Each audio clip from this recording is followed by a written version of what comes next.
Lift your hearts up to the Lord. Alleluia, alleluia. Spread the news that he is joy. Alleluia, alleluia. Sing in the mountains, sing in the meadows, sing alleluia, God is joy. Lift your hearts up to the Lord. Alleluia, alleluia. Spread the news that he is truth. Alleluia, alleluia. Sing in the mountains, sing in the meadows, sing alleluia, God is truth. Lift your hearts up to the Lord. Alleluia, alleluia. Spread the news that he is love. Alleluia, alleluia. Sing in the mountains, sing in the meadows, sing alleluia, God is love. Sing in the mountains, sing in the meadows, sing alleluia, God is love.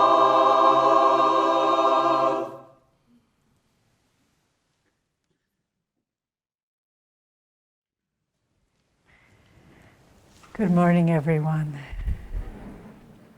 For those of you who don't know us, this is Nayaswami Jyotish, and I'm Nayaswami Devi. And we just got back from 100 days of sharing our Guru's teachings in our community in Assisi and in our centers throughout India. And it's very, very nice to be back and to see all of you. So, our topic this week from Rays of the One Light is Reincarnation, the Spiral Staircase. Truth is one and eternal. Realize oneness with it in your deathless self within. The following commentary is based on the teachings of Paramahansa Yogananda.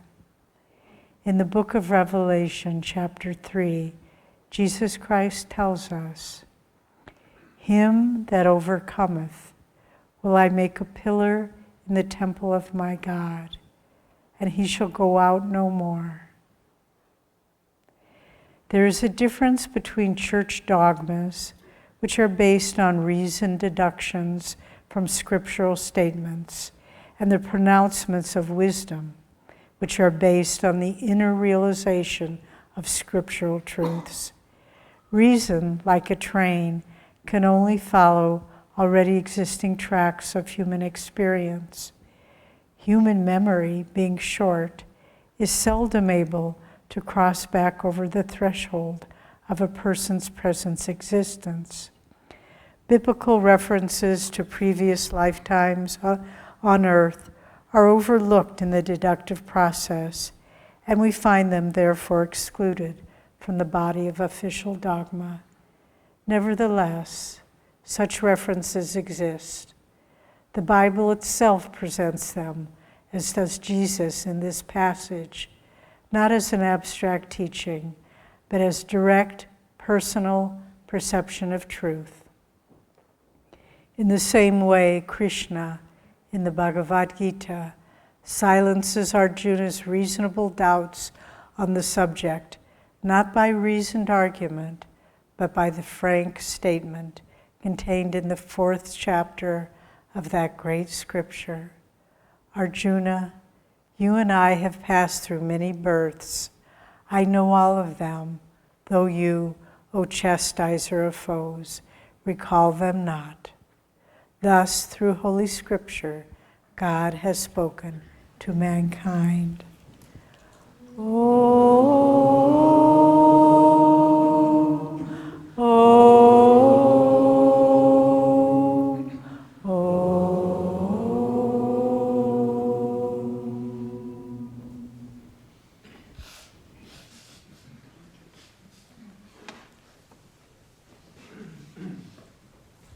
I don't think we need it till later. I too want to welcome you. It's very, very nice to be back again. I must say, after traveling for 3.5 months, I was particularly caught by that phrase, "and he shall go out no more."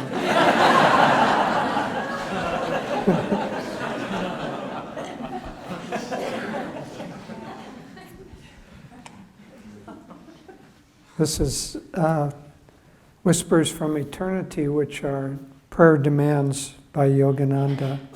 This is a very powerful one. Demand to return home.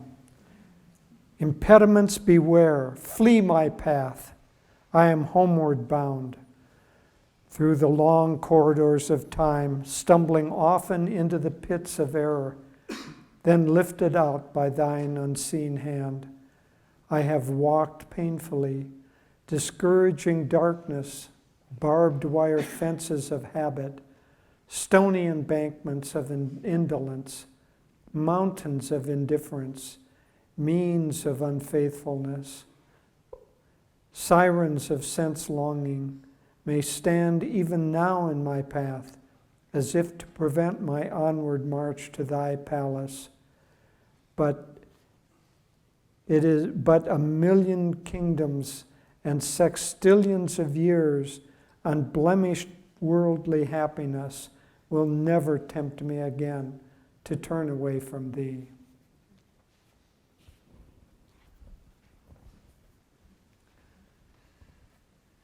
So this is a very interesting topic, reincarnation and the spiral staircase. Hard though it is for us to imagine. A week ago we were in India and we were teaching a course during which this was one of the topics, the spiral staircase or directional development and reincarnation.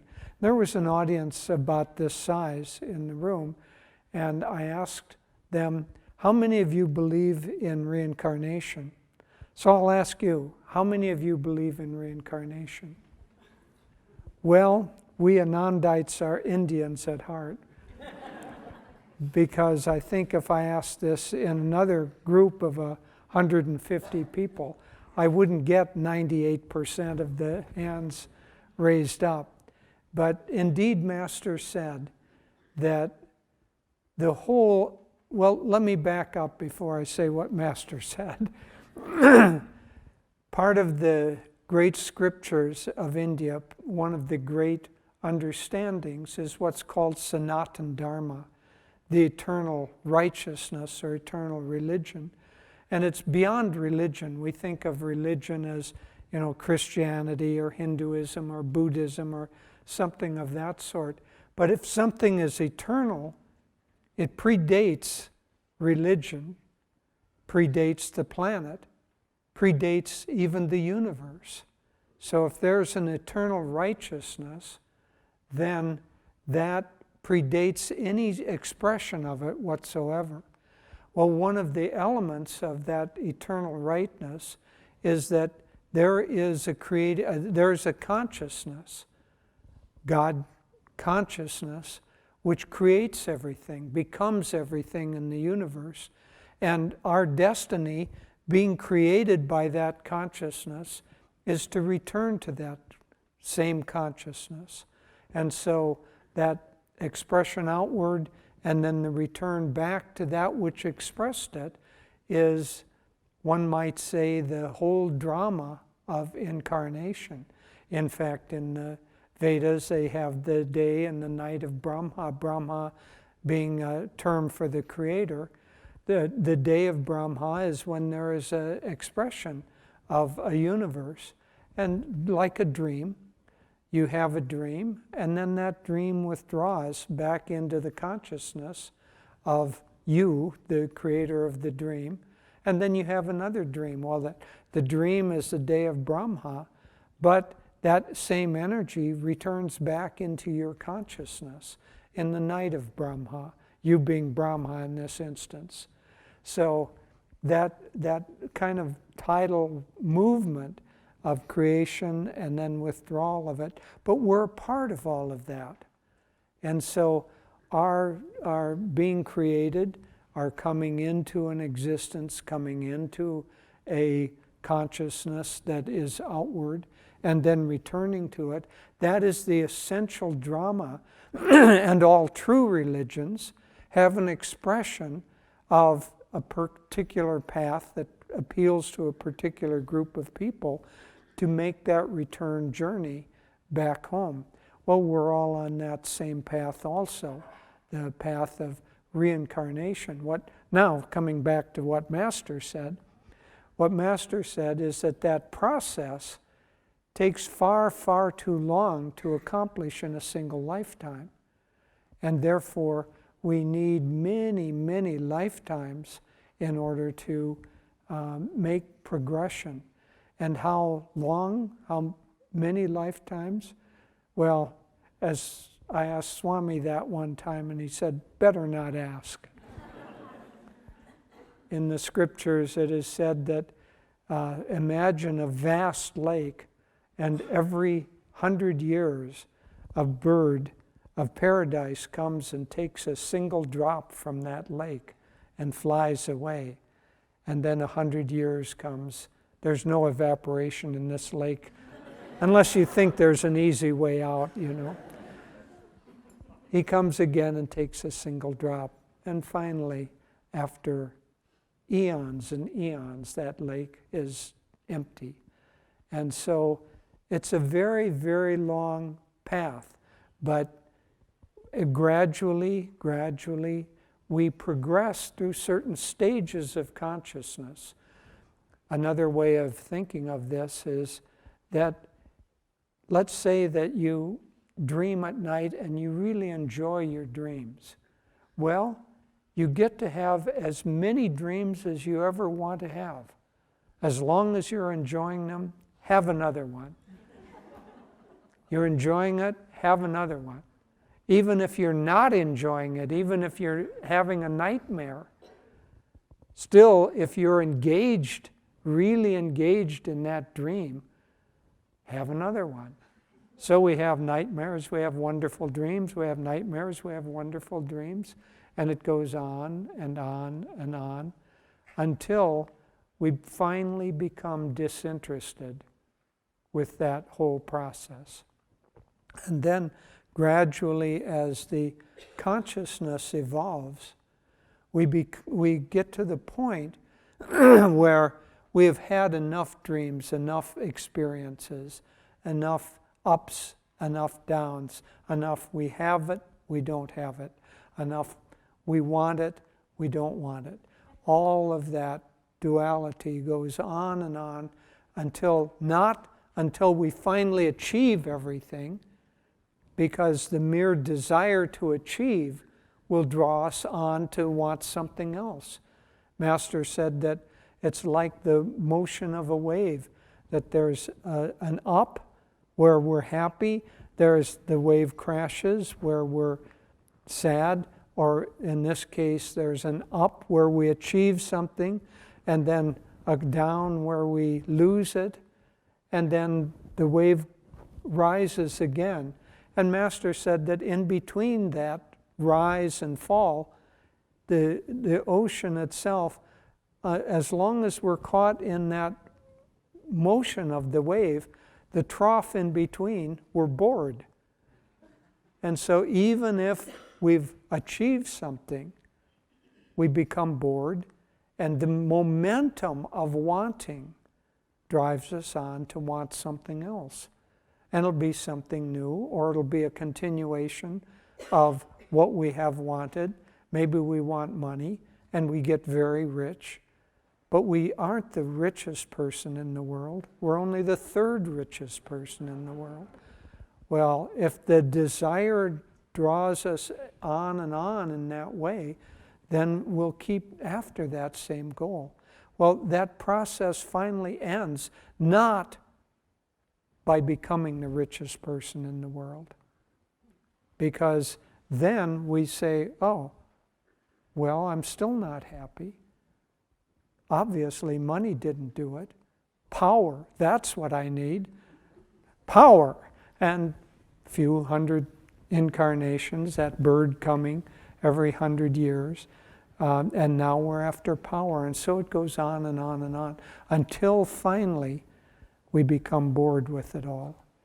And that we finally realize that nothing that I seek outside myself is going to fulfill me. And then we turn within. And as we turn within, we begin the long process of becoming a devotee, or turning our energies toward finding God, turning our energies toward the withdrawal of the consciousness back in to the great creation, the great creator, the consciousness from which we emerged.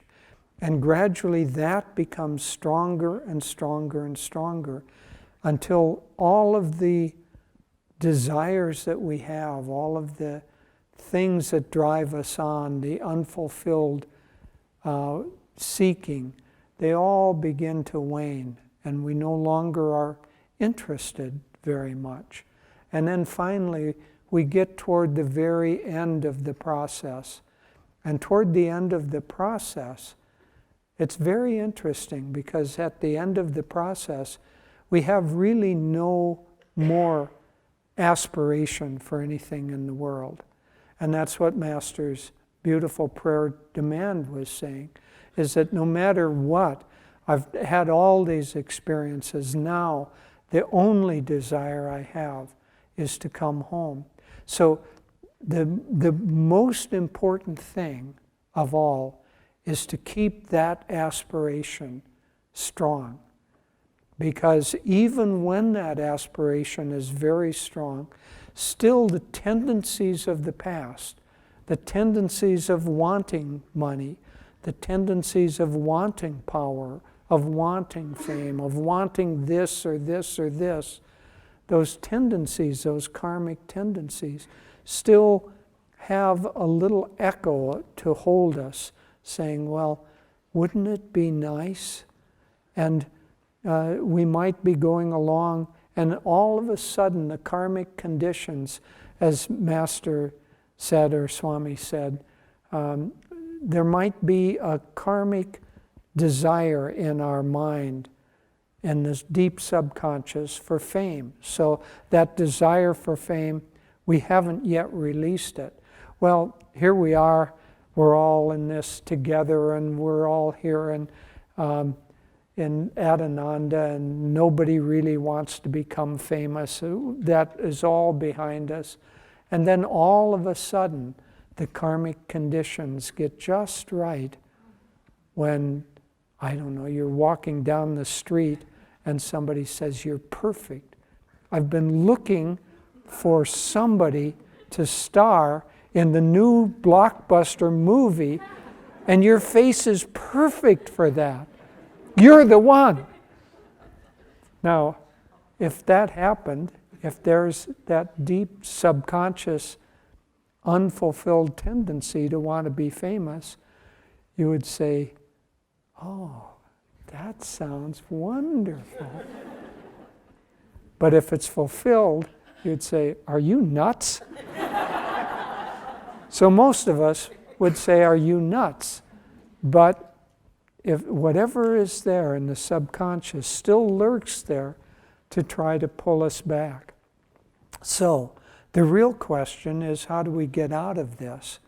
Because that interplay between the eternal, our true nature, the eternal, and our temporary birth from incarnation to incarnation, which we don't remember.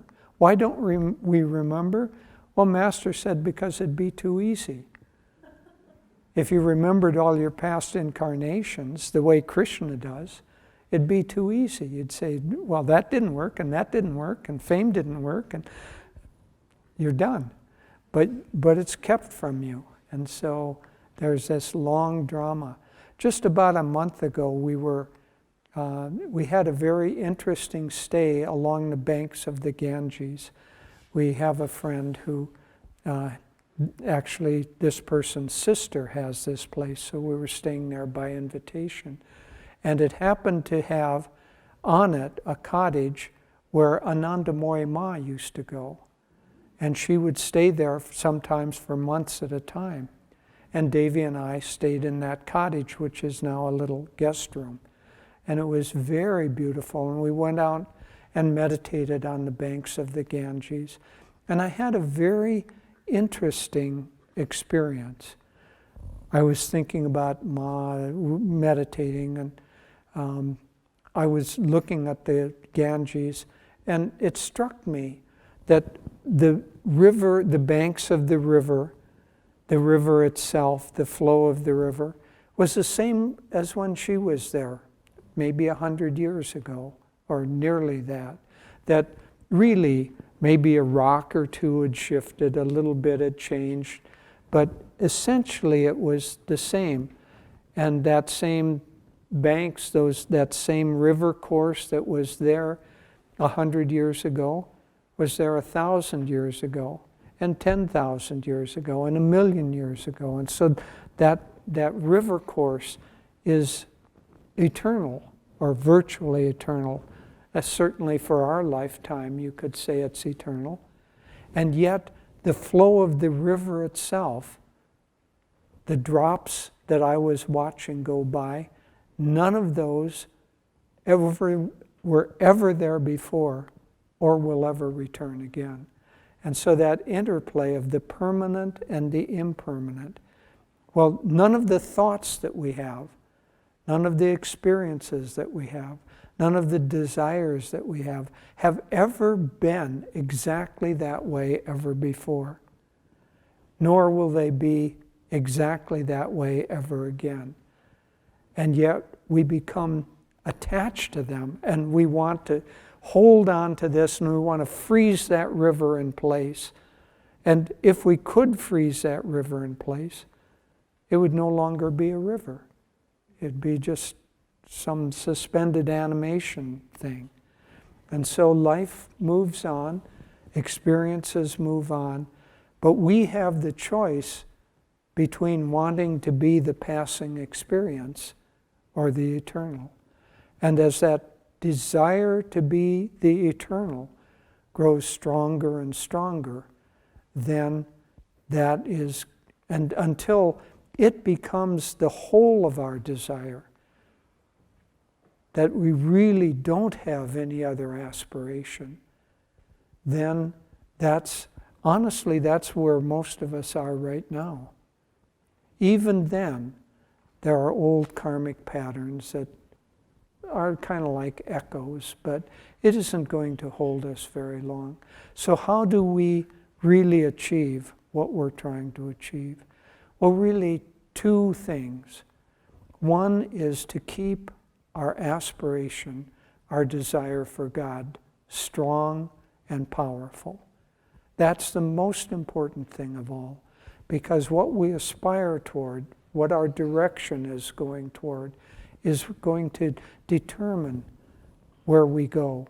And so the desire that we have for God, and the sadhana and the service and the satsang, those things that keep that desire strong and powerful and present in our mind, those we have to feed energy to.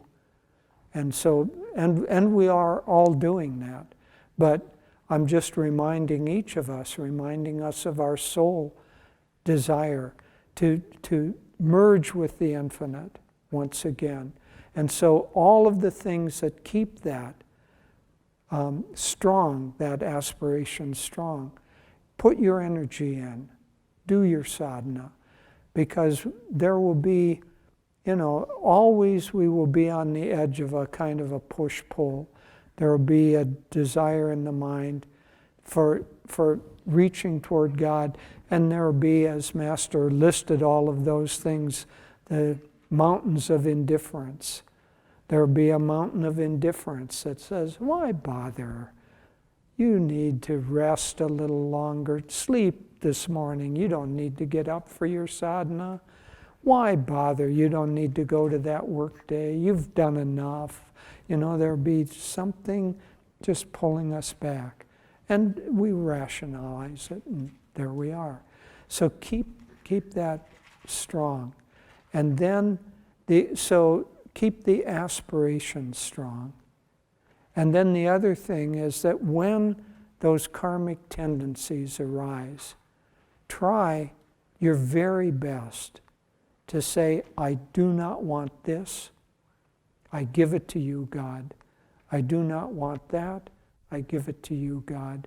I do not want anything except you. Because if you get caught in the desire for this or that, you just want another dream. And if you want another dream, bingo bango, you get it. And that bird hasn't quite drained that great lake yet.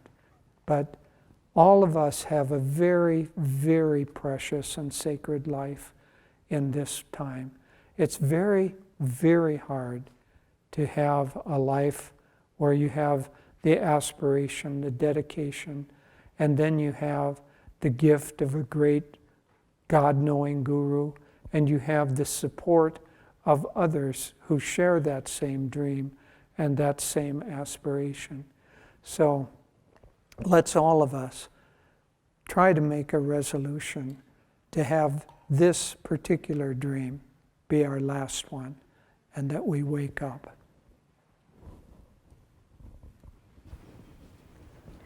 Sagar, I would like to stand. So we're both speaking this morning just because we haven't seen you for so long. Thank you. So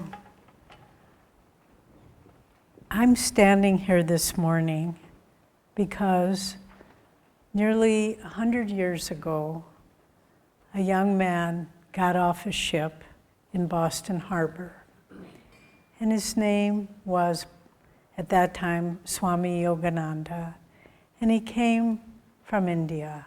And by the way, I have to say I see some faces here, Varsha, Megha, Gorja, and Sagar.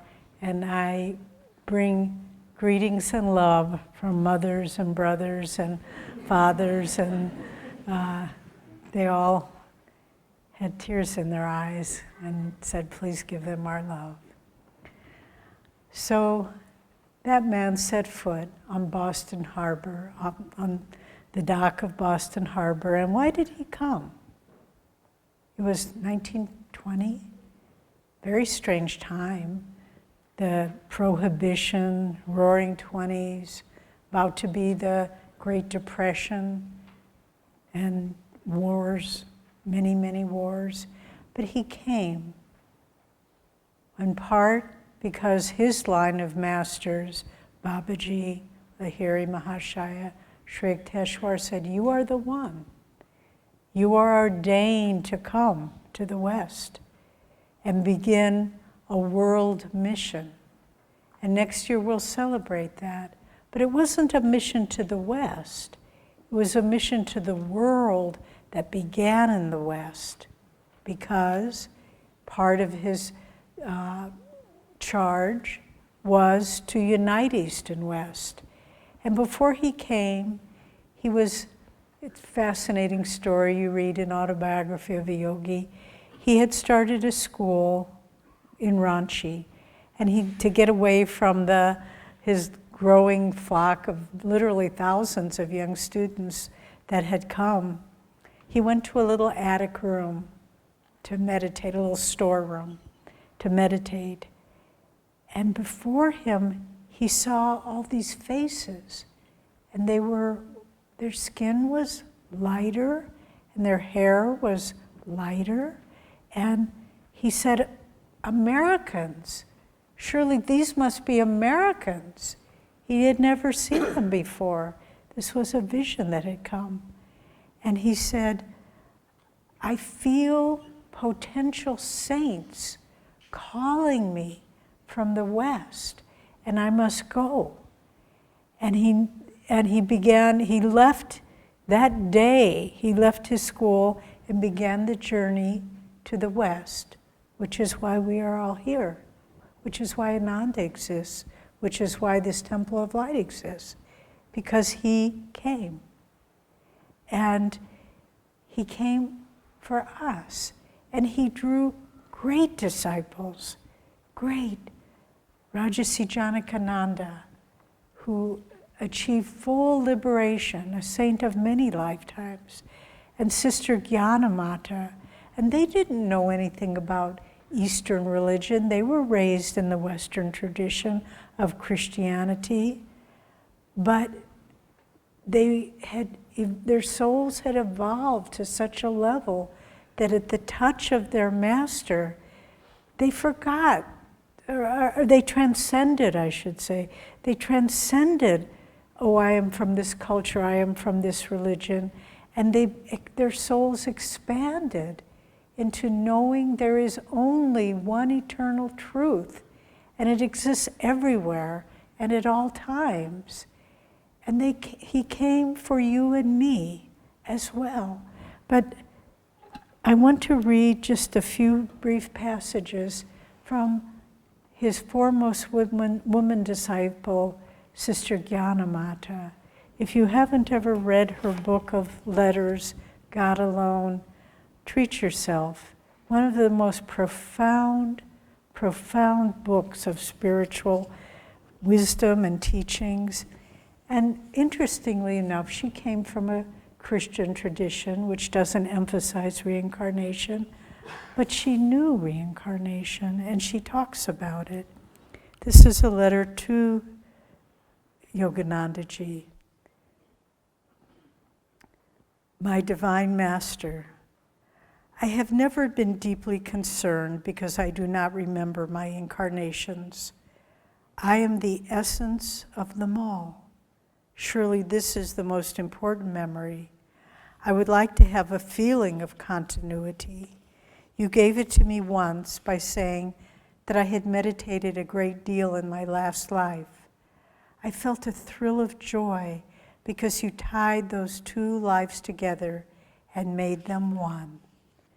And then in another letter, she says,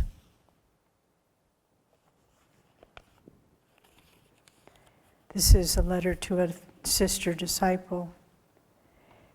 Dear sister, your past incarnations had advanced you to the point where you were ready for a place very near to the Master.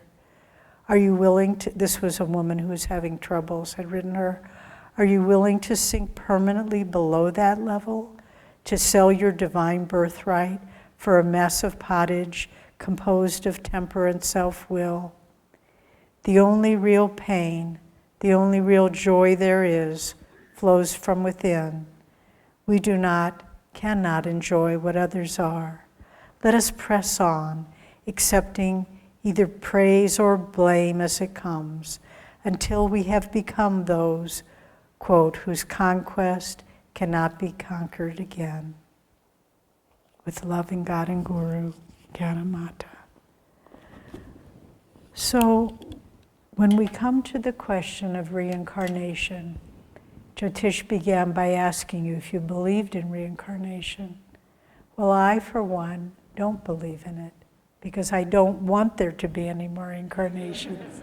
I am done with it, and I hope all of you are too. In this lifetime, we have been drawn, just as Gyanamata said, to be in the orbit, in the aura of a great master.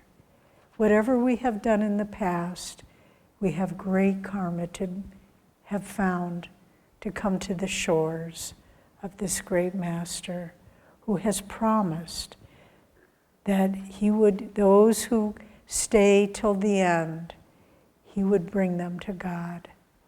And so let us look at how do we overcome? How do we stop the process of reincarnation so that we become, as Christ said, a pillar in the house of God, or as Gyanamata said, no more conquest is needed. We've fought the battles, there are no more. Well, it starts with what our affirmation was about today, perseverance, sticking with it, even though it's hard, doing the right thing, even though it goes against the grain, transcending just the desire to say that unkind word, to be impatient, to say, I've done enough, I want to stop now. One of the things we learn on these trips, and please let me have the opportunity to thank all of you who pray for us while we're gone, because we couldn't do this without you. The intensity of the travel, of the schedule, is really beyond anything we think we're capable of doing, but it happens. And every time we go out there, when we have nothing left to give and we find something to give, we transcend, we conquer. And every time each of you answers that telephone in the village office or deals with a naughty child in the classroom, every time one of you leads a choir rehearsal where no one is on key, where everyone's all over the place, you're transcending, you're overcoming. Even though it doesn't look like a big, great thing, you're conquering the self. And that's what it's all about, conquering the self. And it becomes thrilling. It becomes, it's like, we've been on a lot of airplanes, and you get to recognize that moment where the plane is going faster and faster and faster, and then there's no friction anymore because you're in the air. And that's what happens. We go on the spiritual path, we go faster and faster, and we can feel the intensity of the resistance. It intensifies. But then the moment comes and there's liftoff. And the friction, the resistance is no longer there. And that's why we came. And that's why Master came. It's why he stepped onto these shores, not really speaking English, not having much money in his pocket, not knowing anyone in this country. But look what happened. Perseverance, dedication, calling on his masters, and perseverance and discipleship. Those are the two keys that end the cycle of reincarnation. This life is what's important, not what we were in the past. People go to psychic readings and it's fun. I've gone, and you learn you were this and that and the other. But at the end of the day, what difference does it make? We're here right now. And we have to deal with what's at hand right now. And if we can stop looking past, even in this lifetime, forget what mistakes you've made. It doesn't really matter if you're trying now. And forget even maybe what may come in the future. Just live with the intensity that this is it. Once Nayaswami Jai, our dear friend in India, he said, when I met Swamiji Kriyananda, he said, I was just a college student, and I wasn't that deeply committed spiritually, but something in me, this thought began arising, and I made a lifelong resolution. God, I don't know where I've come from, and I don't know where I'm going, but this one life I give to you. And he said, and I've never let down from that commitment. And so if we can say, forget about reincarnation, think about this incarnation, give it your best. Give it your best so that you go out no more, and that we can find, and coming back, being with all of you, it's very hard not to be overcome with joy at the beauty of what exists here, of the beauty of who all of you are, of the beauty of your souls. And I look out here and I know what your dedication. And we were talking with Nakula in the vestry before we came out. He was the project manager who created this temple along with many other dedicated people. But I said, Nakula, you did it. You built this temple. And he said, I don't feel any connection with it. I feel inspiration. I feel its power, but I don't feel like I did it. And it just brought tears to my eyes because of that spirit. And he's one of many who live here. And so let us together in this world of confusion and darkness and instability, let us hold firm, let us persevere. Do it not just for ourselves, not just for Ananda, not just for these wonderful communities, but do it for the process, that joyful process that is laid out before all of us that says, I will do this. I will commit this life. I will eschew those things that say, don't you want this? Wouldn't that be nice? None of that's important. All that's important, and I hope we can do this. Let it all go. Just let it all go. Nothing is yours. No paper you've signed means it belongs to you. Give it all away. Give it to God. Only then will you find the joy that your heart and soul are seeking, and you'll find freedom. God bless you all. Blessed, blessed, the life that is given to God. Blessed, blessed, the ways where his feet have trod.